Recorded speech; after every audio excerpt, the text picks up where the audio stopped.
The Teenage Mutant Ninja Turtles franchise is set to expand once again, and this time, it's making a bold move back into theaters.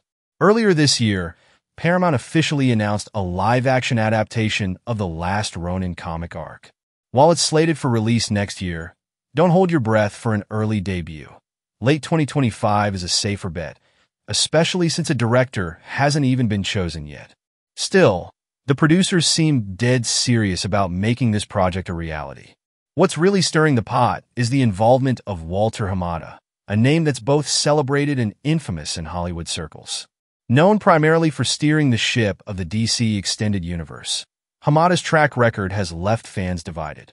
Some are thrilled about his pedigree, while others are already sounding the alarm, fearing he might drag the Turtles into murky waters. But Hamada isn't just the guy behind the DCU's mixed legacy. He also had a hand in producing Matt Reeves' The Batman and helmed Warner Brothers' horror hits like It and The Conjuring. Considering The Last Ronin has been confirmed to carry an R rating, Walter's experience with darker, grittier material could actually be a perfect fit. If anything, the tone of the movie might echo The Batman, complete with rain-soaked cityscapes, haunting monologues, and an atmosphere dripping with tension. Fans' expectations are through the roof, and for good reason. The Last Ronin has the potential to catapult TMNT back into the cultural spotlight, shedding its kid-friendly label in favor of something far more mature and groundbreaking. This isn't just another cash grab aimed at the younger crowd. It's shaping up to be a unique project tailored to the now-adult fans who grew up on the Turtles animated shows. The script is being written by Tyler Burton Smith, and according to him, it's already complete. All that's left is to nail down the ending and polish a few details. Rumors suggest Paramount isn't just eyeing a standalone movie. They're laying the groundwork for an entire trilogy. Supposedly, The Last Ronin will drop plenty of breadcrumbs to set up potential sequels. That kind of franchise-building ambition, however, can be a double-edged sword. Rushing to create a cinematic universe in the first installment often backfires spectacularly. What we really need is one solid movie with no post-credit scenes, no cameo teases, just a gripping story with jaw-dropping action. If it's good enough, we will clamor for more. Or maybe it's better to let The Last Ronin stand as a singular masterpiece instead of a hollow springboard for sequels. Of course, in an era where sequels and reboots dominate, studios are desperate to cash in on nostalgia or reignite old franchises. Paramount clearly sees The Last Ronin as the next big thing. And let's face it, the Turtles aren't going anywhere. If this film succeeds, a sequel is inevitable. But what sets The Last Ronin apart is its refusal to pander to mass audiences. It's shaping up to be more in the vein of Logan, a raw, emotionally charged story that breaks from the rest of the franchise's tone. According to The Hollywood Reporter, the plot will closely follow the original The Last Ronin comics, though the writers plan to weave in fresh elements to surprise even readers. For those unfamiliar with the story, The Last Ronin is a bleak tale of vengeance and grief.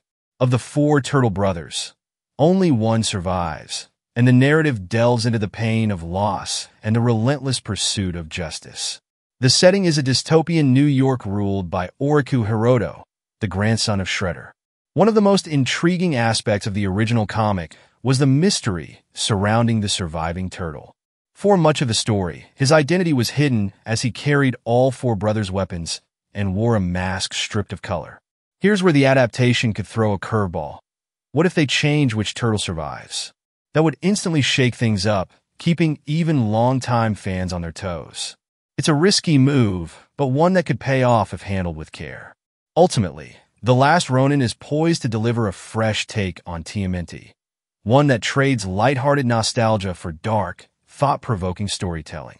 Whether it becomes the start of a new franchise or remains a standalone triumph, it's clear this film is aiming to redefine what a Turtles movie can be. The storyline of The Last Ronin is nothing short of polarizing among fans, and for good reason. It takes a hard left turn from the lighthearted, pizza-loving adventures. This is a tale soaked in blood and revenge, unapologetically diving into themes of loss and despair.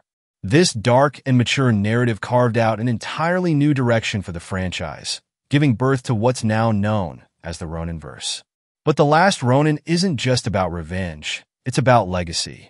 The original story eventually pivoted to explore the turtles' successors, a fresh generation poised to take up the mantle. So, if the first movie sticks the landing, we're almost guaranteed a wave of sequels and spin-offs expanding the Roninverse. This shift from family-friendly fare to grim storytelling is a gamble, but it's one that could redefine what TMNT means to its audience. It's not just another reboot. It's a reimagining that dares to alienate some fans in order to deeply resonate with others. If you're ready to see the turtles like never before, buckle up and subscribe.